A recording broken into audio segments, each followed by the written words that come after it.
Bismillahirrahmanirrahim. Assalamualaikum warahmatullahi wabarakatuh. Apa kabar anak-anakku sekalian?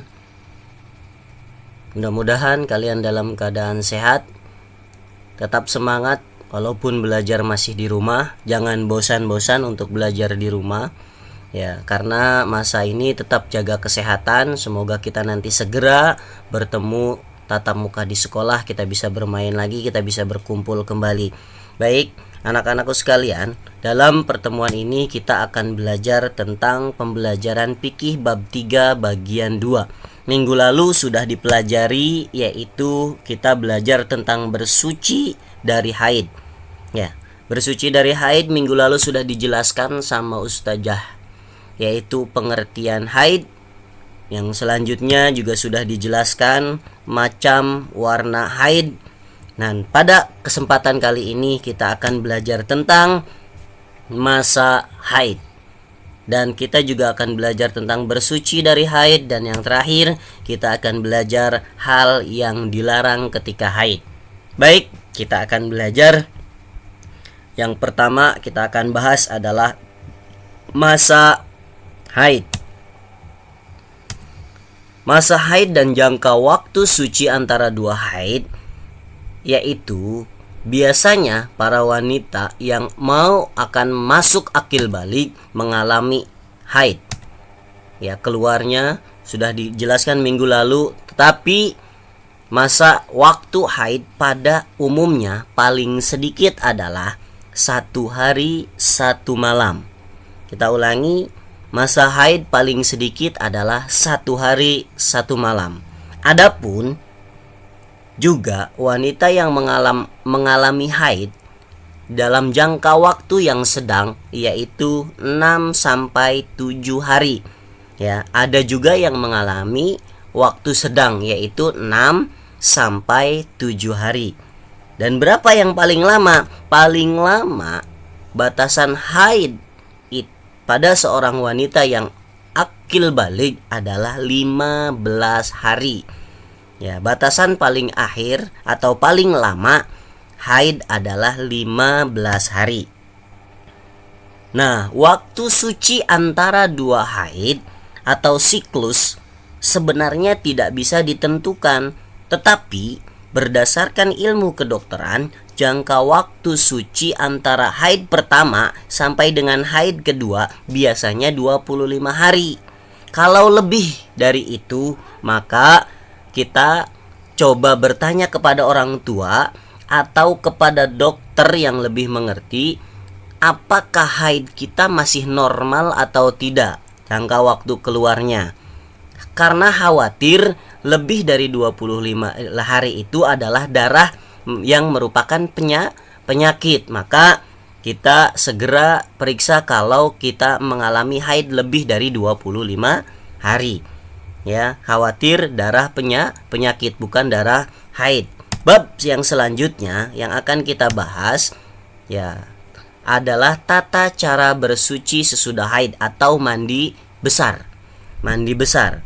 Tata cara mandi besar sesuai dengan tuntunan Rasulullah Shallallahu Alaihi Wasallam adalah yang pertama, kita menyiapkan air, sabun dan sampo, lalu berwudu terlebih dahulu. Kita disunahkan berwudu terlebih dahulu sebagaimana kita wudu ketika sholat.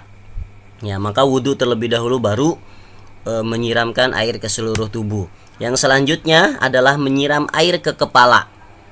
Menyiram air ke kepala, menggosok-gosok dengan kuat sampai ke tempat tumbuhnya rambut kepala sebanyak 3 kali, terus diulang-ulang sebanyak 3 kali. Ya, lakukan yang ganjil karena Allah suka yang ganjil-ganjil, maka lakukan 3 kali.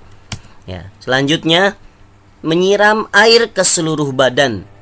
Diutamakan anggota badan kanan terlebih dahulu, baru anggota badan kiri.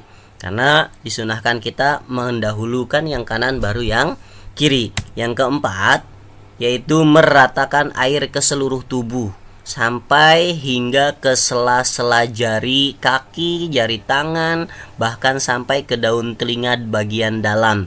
Kita ratakan air ke seluruh tubuh, ya, hingga benar-benar tersiram semua, tidak ada yang tidak tersiram. Selanjutnya yaitu menuangkan sampo ke kepala dan sabun ke badan, kemudian menggosoknya sampai bersih. Ya.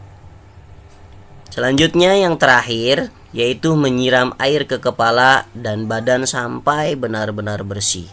Terus dilakukan berulang-ulang sampai kita yakin bahwa sudah seluruh tubuh kita sudah terkena air dan dibersihkan. Ya.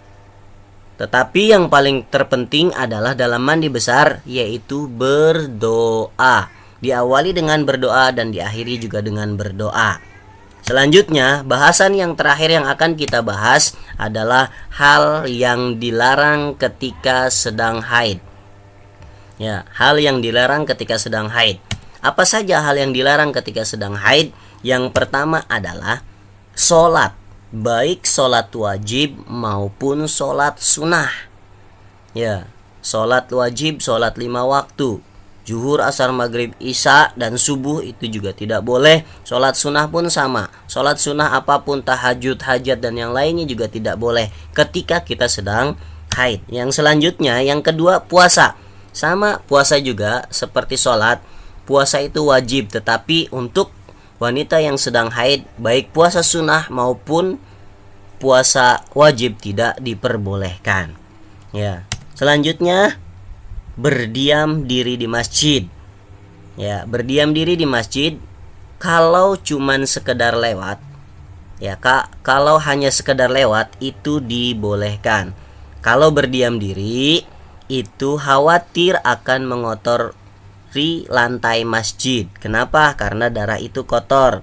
Ketika terkena lantai, maka nanti orang yang sholat akan menjadi tidak sah karena darah itu najis. Karena sholat itu harus bersih atau suci dari najis. Ya, karena darah itu merupakan darah kotor dan najis, maka tidak boleh berdiam diri di masjid khawatir mengotori lantai masjid. Yang keempat, tidak diperkenankan membawa atau membaca Al-Quran. Orang yang sedang haid tidak boleh membawa dan membaca Al-Quran, karena Al-Quran itu kitab suci, sedangkan kita sedang haid yaitu sedang dalam keadaan kotor karena keluar darah kotor. Yang selanjutnya, yang kelima, yaitu tawaf atau keliling Ka'bah. Baik tawaf wajib maupun tawaf sunnah juga kita tidak boleh melakukan yang sedang ketika kita sedang haid.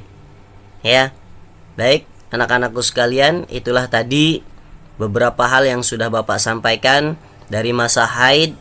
Ya, tata cara mandi besar atau menghilangkan hadas besar atau menghilangkan bersuci dari haid. Yang terakhir, hal yang dilarang ketika haid sudah Bapak sampaikan. Itu saja yang bisa Bapak sampaikan pada pertemuan kali ini. Kurang dan lebihnya mohon maaf. Wallahu muwaffiq ila aqwamit thoriq. Tsumma assalamualaikum warahmatullahi wabarakatuh.